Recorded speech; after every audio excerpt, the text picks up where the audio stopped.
What is the sense of call in my life? Well, I think given that I'm at the seminary, the answer would have to be to the priesthood.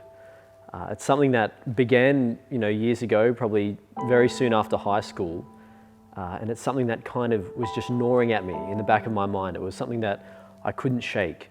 I wasn't quite sure what it was, but I knew that God was calling me to serve Him in a particularly radical way, something apart from what I was thinking. I always thought to myself I was going to get married and have kids. That was kind of like everyone's thought in high school, but I guess in those years after, as I developed in my faith and as I grew closer to God, I started to realize that I was being called to serve God in His church in the vocation to priesthood. When I think about my sense of call, I first think of the call to holiness that each Christian is called to. I think that's how my vocation blossomed, I guess. Just trying to take my faith a bit more seriously, and felt the call of God just asking me to come closer to Him. And it was impossible to say no. And I think that's why I've ended up here in the seminary. When I reflect on the call that I was drawn to in the first place, I would say it's from my family background. I was born Catholic, and since I was a child, my parents, my siblings, as the second youngest boy in a family of 8, I was educated in a Catholic tradition, and also my neighborhood as well. So I was growing up in a totally Catholic sense. As I was finishing school, even as a teenager, I began to experience a call to make a difference in the church. I wanted other people to have a relationship with Jesus just as I had begun to experience a relationship with Jesus. And even though it wasn't yet a call to priesthood, that's what it became over the next few years. And so as I went to seminary and then was ordained, I was able to say yes to Jesus. Priesthood is a call. It's not a one-day call, but it's a call to service every time. And so we have to say yes every time God calls you. It's a beautiful vocation. And I am happy and I feel humbled to have got this vocation to minister to the people of God as a religious priest. As a priest, it is indeed my great joy to be able to represent and to lead this people, to gather them together so that they are given the capacity to be the living life of the Lord. I am a great believer that people do have a deep sense of call on their lives, and that was very real for me, particularly when I was in Catholic education. It's really something that I want to deepen in my life. What is truly a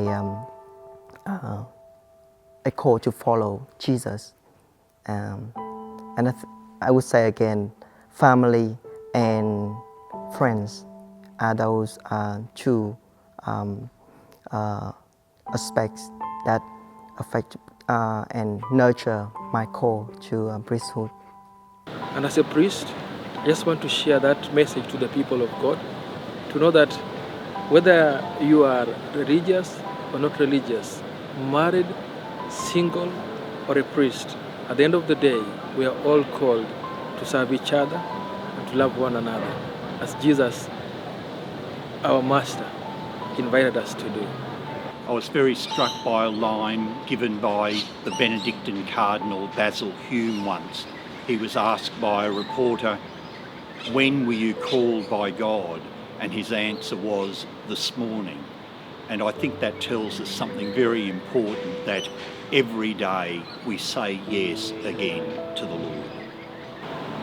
For me as well, way back in the Philippines, I studied in a Jesuit university, and that was the time I was about to finish in uni that I began to have that sense of being called to priesthood, and I shared that one to a religious sister, and I was very surprised when she just told me, maybe the Lord is calling you to become a priest. Every day I feel that God tries different ways to call me, And the first time in my life, He called me by the vestments of the priest. Where do I find joy and meaning in my ministry? I think when we talk about joy, we're talking about something that is much deeper. We're not talking about those kind of, that everyday feeling of elation. It's something that corresponds to a deeper meaning and to that deeper call. One of the things that I found difficult at the start was having to live with brothers and being able to interact and realize that I have family outside my blood family, I guess. It was difficult, but I'm starting to find out as I reflect on our relationship that it's the ups and downs that really bring joy and a sense of real connection with them. I think I also found joy in the day-to-day routine of the seminary in terms of our prayer life that truly allows the joy that we experience with our brothers in the seminary to be fulfilled. I find a sense of joy in the 4 pillars of formation. Here we got a time for prayer, the routine that discipline ourselves to a time to spend time with God. Luckily, we have a community with other brothers as well.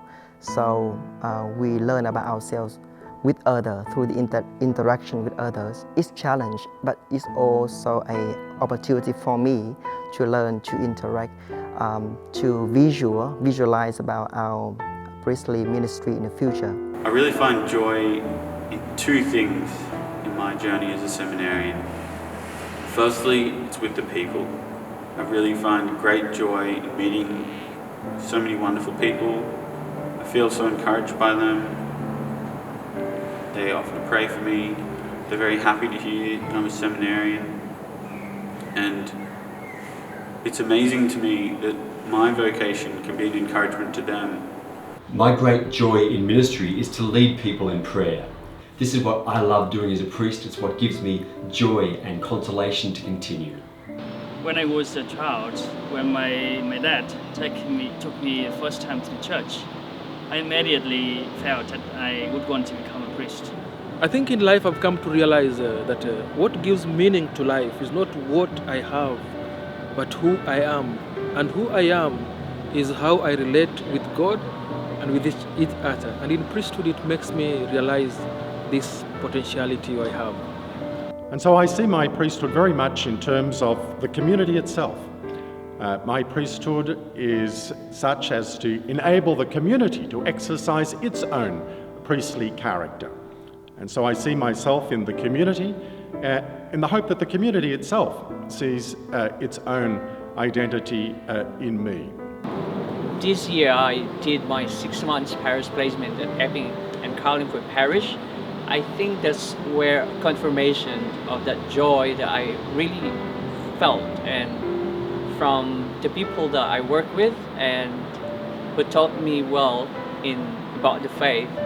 Because when I live in here, stay here, I am present with Jesus and another brothers. In my prayer, in the Mass, in the sacraments I receive, in my heart, I feel peaceful and fulfilled. It is like my home. Even though I'm living far away from my family, but here it truly is my home. The joy means to be present with God, even though we get difficulties in our lives. I think what gives me the greatest joy is simply that as a priest I live my life in Christ. St. Paul has that wonderful line, "For me to live is Christ." And I suppose what brings me the greatest joy is to be able to lead people in the liturgy, to join with them in prayer and Bible study and searching the faith as we do in RCIA. One thing I found that's very profound, that I found myself, truly myself here. I can be truly who I am when I stay with them, I can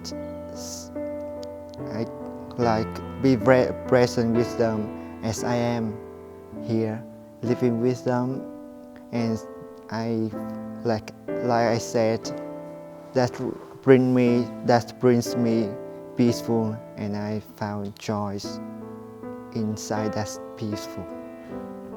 We are called to be holy in any vocations. For example, when I train to become a priest, I have a chance to share my experience to everyone,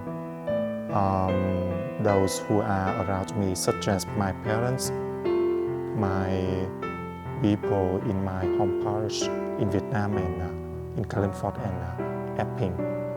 And they recognize that I am bearing eyewitnesses for them. When I've been in parishes and I have an interaction with someone who happens to be suffering, or someone who has a question about the faith, and I'm able to be a helpful presence in those circumstances. In the long run, there's a deep and abiding sense of joy that comes from that, and I know that I couldn't live without prayer and the sacraments. Not what I have, but who I am to him and to another person. So that interpersonal relationship is very important, and that's where I find fulfillment. All in all, it's a life where we're privileged to share some of the most important moments in people's lives. When I'm in those environments and those circumstances where someone is calling upon me to either pray on their behalf or to offer them some kind of help, and I see that as fundamental to the vocation to priesthood. So those moments are probably what gives me the most joy in ministry. So every day in the seminary, our brother seminarians, we share almost everything of life together. So we eat together, we work together, we play together, and during that time, our brotherhood is developed by each one of us. For my personal vocation, I would say that just come as you are. If anyone felt a sense of call in our life, and we trust in God, and God knows what's best for us. So if we felt a call, I would say, be humble to say yes and give it a go. I think if I was to give any advice to someone who feels as though they were called to priesthood, it would be to maintain a spirit of openness with God. That means taking all of your troubles, all of your desires to God in prayer and laying them out bare before Him. The best advice is to always remain open and transparent with God in prayer. I encourage everyone to just take a deep breath and acknowledge the truth that God does all things well and He's got you covered.